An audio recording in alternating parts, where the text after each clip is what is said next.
দিয়া খুতবা পাঠ করতেন। ওই খেজুর গাছটারে কাটছে ওই জন্য ওইটার মধ্যে হালান দিয়া দেওয়ার নবীজি খুতবা পড়তেন। তারপর যখন ওই মসজিদ সংস্কার হইল, সংস্কার পর্যন্ত উন্নয়ন করলো, তখন তার ওই খেজুর গাছ রাখতে পারে না। ওই মরা খেজুর গাছটা, ওই খেজুর গাছের টুকরাটা আর কি মসজিদের বাইরে ফালায় রাখছে। মসজিদ সংস্কার করছে, কথা বুঝতে পারছেন? তখন একদিন জুম্মার খুতবা পড়তেছিলেন দয়াল নবীজি, এমন সময় মানুষের কান্নার শব্দ শোনা যায়। নবীজি বললেন, তোমরা কারা আছো? দেখো তো মসজিদের বাইরে কে কান্না করতেছে। বের হয়ে দেখলেন সাহাবারা কোনো লোকজন নাই।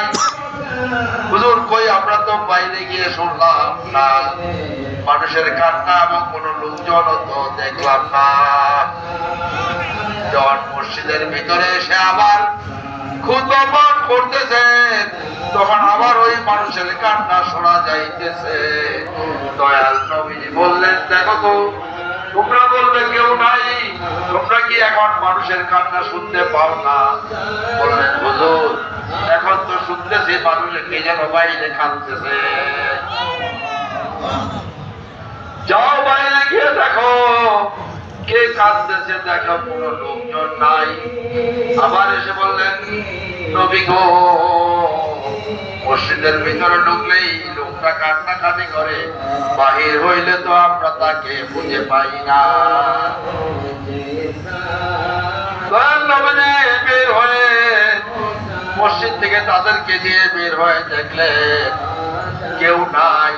তখন বললেন, তোমরা কান্না শুনতেছ না? এই যে এই গাছটার নাম হলো উস্তুনে হান্নানা। এই গাছের টুকরাটার নাম হচ্ছে উস্তুনে হান্নানা। দেখো তো, ও কিছু বলেনি। ওই খাজুর গাছ তখন কাঁদতেছে মানুষের সুরে।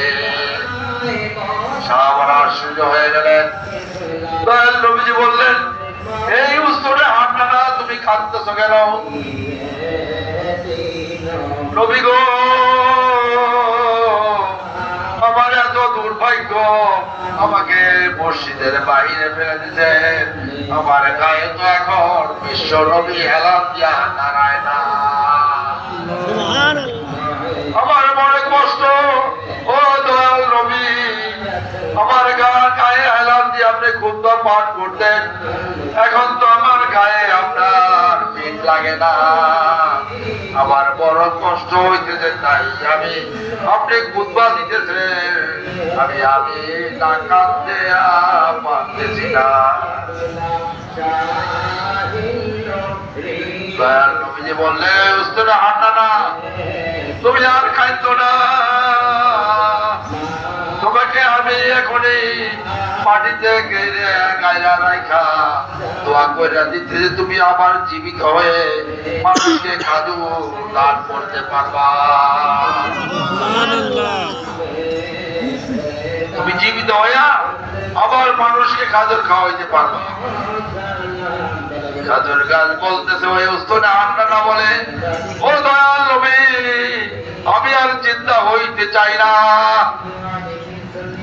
আমি মৃত হই যদি আপনাকে মসজিদের পাশে থেকে দেখতে পারি, তাইলে আমার জীবন সার্থক।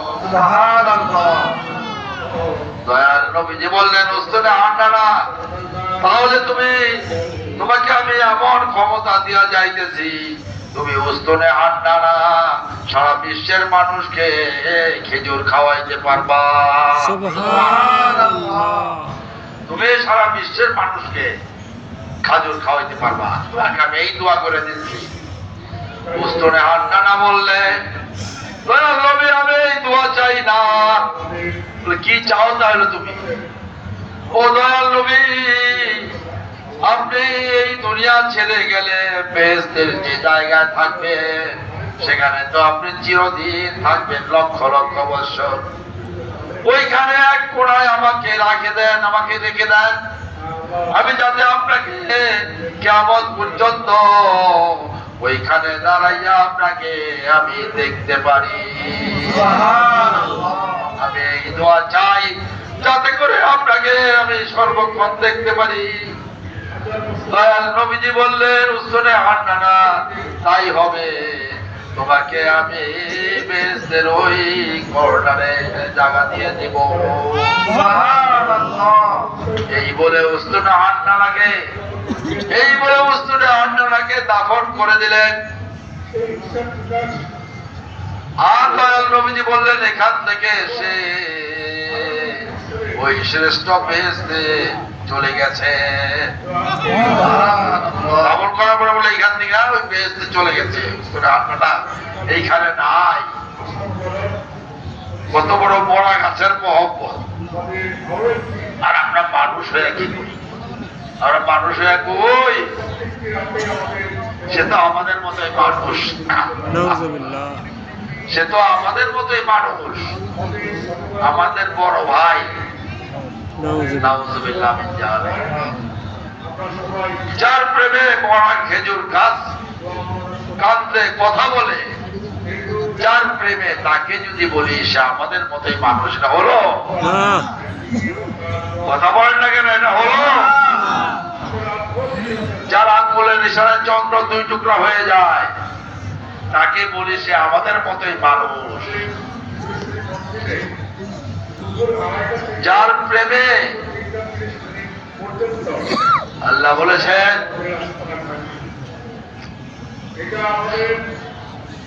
আমার বন্ধুর প্রতি যাদের প্রেম মায়া মহব্বত আছে, আমার হাবিবের প্রতি যার মায়া মহব্বত আছে, তার আমার প্রতি মায়া মহব্বত আছে, আল্লাহর প্রতি তার মায়া মহব্বত আছে। আমার বন্ধুকে যে ভালোবাসে সে আমাকেই ভালোবাসে। আমার কথা না, কোরআনের কথা। আমার বন্ধুকে যে ভালোবাসে সে আমাকেই ভালোবাসে। আমার বন্ধুর মধ্যে আমি এত ক্ষমতা দান করছি, আমার ফেরেশতার চাইতে বেশি ক্ষমতা তাদের আছে। বলেন না সুবহানাল্লাহ।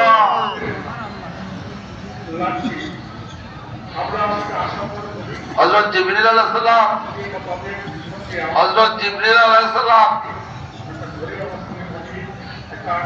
একদিন আল্লাহর কাছে বললেন, ইয়া আল্লাহ, আপনি এতগুলি বেহেশত বানাইছেন,